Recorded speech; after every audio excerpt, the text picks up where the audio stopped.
Janet Johnson to give us speech. Please, a round of applause. Round of applause. President.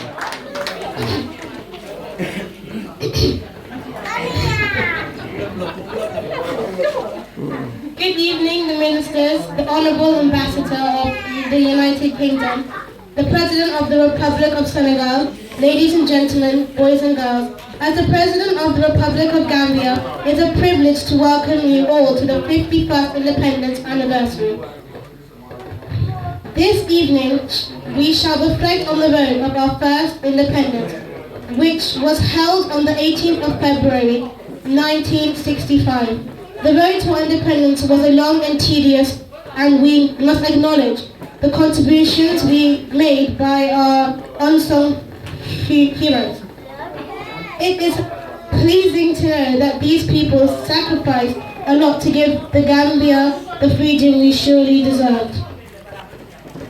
As the President of the Republic of Gambia, we felt we owe a great deal to Edward Francis Small, born in Banjul, 1891, a former post office employee, a teacher and a clergyman with the Methodist Church. He started our road to independence from the colonial British rule after his involvement in the Balaga incident. During his work with the Methodist Church in Balaga village, he was advised to ring the church bell for the New Year's Eve gathering. James Walker, a British merchant living in the village, was offended by the noise and fought with Small. Then Small was redeployed to Sukaka, where he criticized the reverend of the Methodist Church and got fired. The firing was a blessing in disguise, as it was the starting of Small's long career and the struggle for Gambia's independence. Edward Francis Small believed that it would be through organization and motivation that would lead the Gambia to a national liberation. In 1920, he gave a speech about the right of West Africans to independent self-rule in the National Congress of British West African Conference, held in Accra. In the following 10 years, Small spent his time as an editor and publisher of a newspaper campaigning the liberation. After a long period of discussion, fights and strikes, in 1928 came the country's first trade union, and in 1930 came the first district council and a board of health. Francis Small became the first in the Gambia to win a popular vote by beating both Gaba Jahumpa and Sheikh Omar Faye. He became a legislative councillor and went to represent Banjul Municipal Council in the legislature of 1942 and 1947. 3 years later, the first political party, called Democratic Party under the leadership of Reverend J.C. Faye, was formed, and a year later, the Muslim Congress Party, led by Jabar Jahumpa, and the United Party under P.S. Naidu, was launched. The Gambia People's Party, GPP, under the leadership of St. Clair Joff, exited from only 1 year. In 1959 came the People's Progressive Party, PPP, with a genuine grassroots program led by Dauda Kaibra Jawara, a former vet officer from McCarthy Island Division.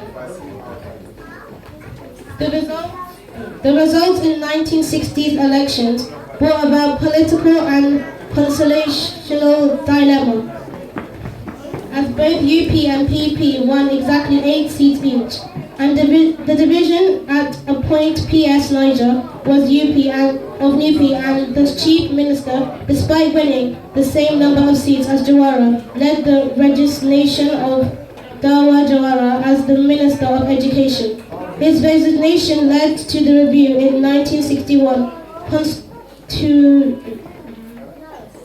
Constitution and a enactment of 1962 Constitution and paved way in internal self-rule. In 1962 election, Dwara and his PPP won an absolute majority, winning 18 out of 26 seats, and he became the Gambia's first Prime Minister. When he went into coalition government with PS Niger with the UP, the Gambia's first independent government was born.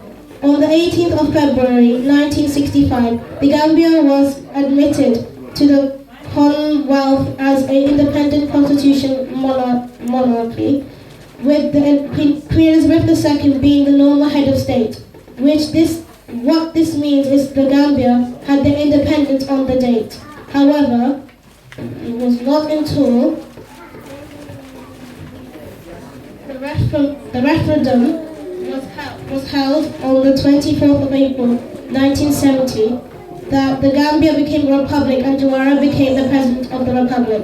Dwara and his PP remained in power until they were overthrown through a military coup in July 22, 1994.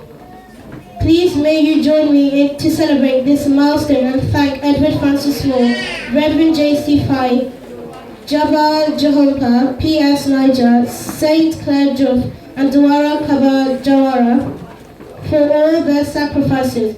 I would like to take this opportunity to thank all of your patience and wish you all an enjoyable independence celebration. Hip hip! Yay! Hip hip! Yay! Hip hip! Yay! Thank you, ladies and gentlemen, for this wonderful reception. I will now hand over to the chairman, to the MC. Have a good day.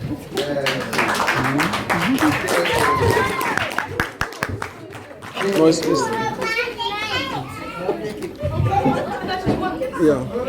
yeah, give it on. No, you just have to thank the king.